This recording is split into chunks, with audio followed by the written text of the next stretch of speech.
Halo teman-teman, pada kesempatan kali ini saya bersama teman-teman saya akan menjelaskan sedikit tentang keracunan parasetamol.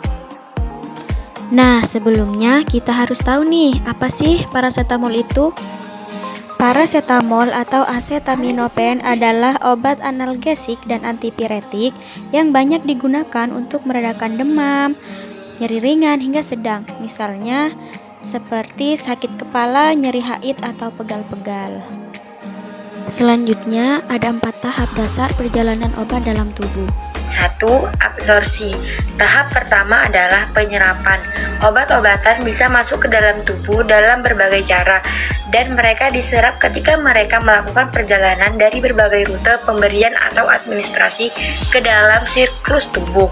Obat terhadap rintangan terbesar selama penyerapan. Ketika obat diminum, maka akan diantarkan melalui saluran pencernaan dan diabsorpsi melalui pembuluh darah khusus menuju ke hati, di mana sejumlah besar obat dapat dihancurkan oleh enzim metabolik pada yang disebut lintas pertama obat atau first phase effect.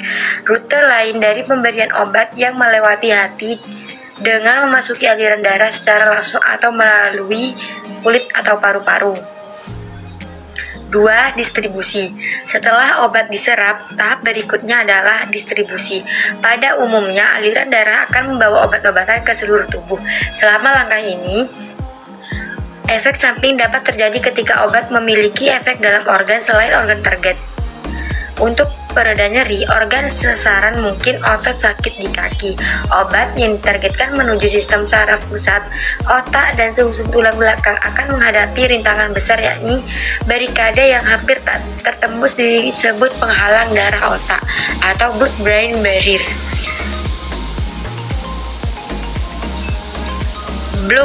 Blokade ini dibangun khusus berbentuk kapiler berlapis zat bersama-sama untuk melindungi otak dari zat-zat yang berbahaya seperti racun atau virus.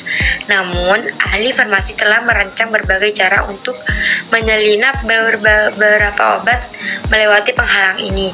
3. Metabolisme. Setelah obat telah didistribusikan ke seluruh tubuh dan telah melakukan tugasnya, obat akan pecah atau di metabolisme.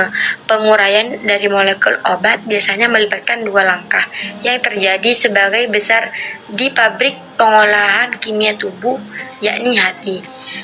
4. Ekskresi. Banyak produk dari hasil pemecahan enzimatik yang biasa disebut metabolit biasanya merupakan senyawa yang kurang aktif dari molekul asli obatnya. Untuk alasan ini, para ilmuwan menyebut hati sebagai organ detoksifikasi. Kadang-kadang metabolit obat yang dihasilkan dapat memiliki kegiatan kimia mereka sendiri, bahkan memiliki kekuatan serupa dari obat aslinya. Ketika meresepkan obat-obatan tertentu, dokter harus memperhitungkan efek samping ini.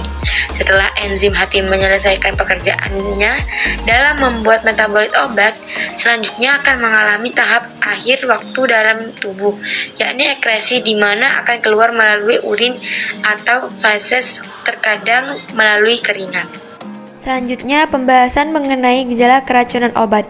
Gejala keracunan obat bisa berbeda-beda, tergantung pada jenis, dosis, serta kesehatan orang tersebut ketika mengonsumsi obat. Gejala keracunan obat seringkali berupa efek samping obat tersebut, tetapi dengan tingkat keparahan yang berbeda-beda.